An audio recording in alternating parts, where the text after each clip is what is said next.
앞서 저희가 이재명 후보 혹은 민주당 둘 다 이제 연일 자세를 낮추고 있다 말씀을 드렸잖아요. 민주당의 위기감이 잘 드러나 있는 내부 보고서 하나가 공개가 됐습니다. 언론을 통해서 이 내부 문건 하나가 알려지게 된 건데요. 그 전에 노웅래 민주연구원장의 말부터 듣고 오겠습니다. 서울시당에서 자체 조사한 건데요. 근데 이거는 이제 굉장히 이제 보수적으로 이제 지금 상황을 봤다고 할 수 있고요. 서울 민심 4.7 때보다도 더 나쁘다 그러면 선거 손 놔이죠. 우리가 이길 가능성이 상당히 있다고 좀 반대로 생각할 수 있습니다. 왜냐면 일단 지금 선거가 이만치 오면 보통 심리 경호를 하는 거거든요. 후보에 대한 4.7 시장 보궐선거 때보다 더 나쁜 정도는 아니고 솔직히 저 국민들을 만나서 이렇게 시민들 만나서 느끼는 민심의 체감도를 본다 그런다면 4.7%와 큰 차이를 못 느끼는 정도는 분명히 있습니다. 여당의 내부 보고서가 이 동아일보 보도를 통해서 공개가 됐는데 그래픽에 잘 나와 있고 새로운 부분만 제가 꼭 집어서 읽어보겠습니다. 윤석열, 안철수 단일화하면 서울에서 반드시 진다. 서울 민심 지난 4.7 재보궐선거 때와 그때 못지않은 정권 심판론이 있다. 다음 화면도 좀 준비가 돼 있나요? 예, 맞아요. 비슷한 결로 정권 심판론의 진원지가 바로 서울이다. 윤석열로 단일화되면 일부 경합이고 안철수도 단일화되면 서울서 이길 곳이 없다. 뭐 물론 민주당 서울시당 보고서 내용이긴 한데 이현정 의원님, 네. 꽤 부정적이거든요. 이게 이제 여론조사와 더불어서 그러니까 집중 인터뷰를 한 겁니다. 이게 이제 조사가 의미가 있는 게 뭐냐면 우리는 일반적으로 여론조사 할 때는 그냥 무작위로 이제 전화를 걸어서 그 연령대 많은 사람한테 답변을 얻는 형태인데 이번 서울시당 보고서 같은 경우는 이제 특정 서울 시민들 중에서 일부를 뽑아서 이분들한테 집중적으로 인터뷰를 해서 내온 결과예요. 이제 그 결과를 제가 이게 천천히 읽어 보니까 지금 민주당 내에서 어떤 이런 지금 현재 선거판에 대한 굉장한 고민과 걱정이 좀 담겨 있는 것 같습니다.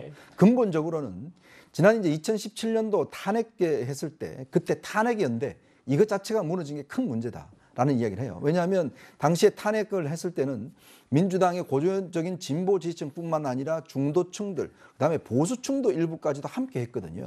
근데 그 층들이 이제 그대로 어떤 면에서 보면 이 문재인 정권에서 주력으로 가야 되는데 문재인 정권에 딱 들어가자마자 뭐 했습니까? 바로 적폐청산했지 않습니까? 그 적폐청산하면서 결국은 그 탄핵 연대를 다 끊어버린 결과예요.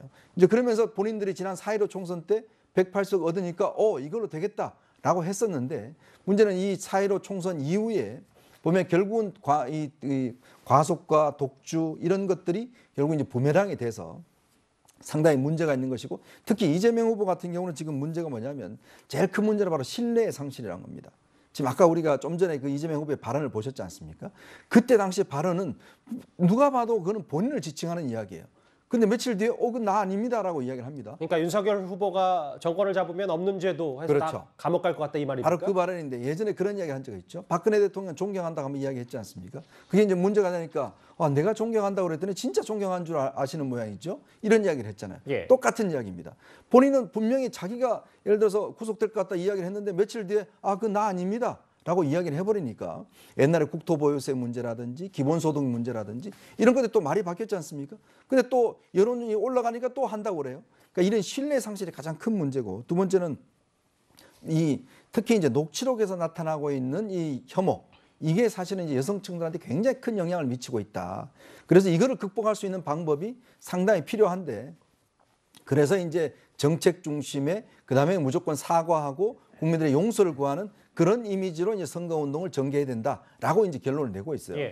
그래서 최근에 이제 이재명 후보가 읍소 전략이라든지 정책 중심으로 하는 게 아마 이런 보고서를 기초로 해서 그렇게 신뢰 회복하는 방법밖에 없다라고 하는 것들을 좀 따르고 있는 점이 아닌가 그렇게 보여집니다. 물론 내부 보고서는 일침을 가해야 또 절박함도 생기니까 보수적으로 쓸 수밖에 없다고 하더라도 장 변호사님, 앞서 단일화하면 서울에서도 진다. 혹은 4.7 재보궐선거 때와 마찬가지로 서울이 지금 민주당에게 심상치 않다. 이 발언들은 보고서의 결과고 그 원인이 됐던 게 바로 여기 보면 형수욕설, 대장동 의혹, 부정적 이미지. 근데 이게 선거 40여일밖에 안 남았는 게 단순히 바뀔 수 있는 문제인지 그게 좀 이재명 후보에게 걱정이 좀 될 것 같아요. 네, 뭐 이번 대선이 역대급 비호감 선거라고 할 만큼 뭐 비호감 이미지, 부정적 이미지에 대해서는 사실 양강 후보가 모두 예. 마찬가지인 부분이라서 어려운 부분이 있는 것은 확실합니다. 예. 그리고 저 보고서 같은 경우에는 일단 내부 보고서였고 보수적인 관점에서 쓰여진 것만큼은 분명한 것 같습니다. 근데 그동안에 우리가 민주당의 기조를 본다면 굉장히 쇄신, 반성 이런 키워드로 왔고 낮은 예. 자세로 임하고 있고요. 그다음에 마찬가지로 이재명 후보 또한 그동안의 행보를 반성하고 뭔가 자신을 바꾸고 기득권을 내려놓는 행보고 오늘 오전에 또 송영길 대표도 그걸 맞춰서 본인의 기득권을 내려놓고 쇄신하겠다는 기조로 오고 있는데 사실 이 내부 보고서가 오히려 공개가 되니까 민주당이 보이고 있는 그 행보가 진정성이 있다는 걸 또 반영해준다는 여론도 있거든요. 만약에 오히려 내부 보고서가 저런 부정적인 논조가 아니라 뭐 희망적이거나 아니면 뭐 해볼만하다 이런 논조였으면 오히려 민주당은 그동안 반성한다고 해놓고선 속으로는 아니었네 또 이런 여론이 있었을 건데 어떻게 보면 지금 민주당의 반성하고 있는 기조와 같은 기조의 보고서였기 때문에 지금 반성의 기조는 좀 진정성이 있다라고 다가갈 수 있고 이것과 대비해 보면 사실 윤석열 후보가 요새 좀 뭐 자신감 있는 행보를 보인다고 하는데 그게 또 국민 여러분께는 오만함으로 비칠 수 있다라는 점이 또 대비되는 점이라고 하겠습니다. 알겠습니다. 여당의 내부 보고서 얘기 일단 그 보고서에 따르면 민주당으로서는 서울은 일단 빨간불입니다. 첫 번째 주제 여기까지입니다. 다음 주제 낮은 자세의 민주당과 관련이 있는데요. 바로 한번 만나보겠습니다.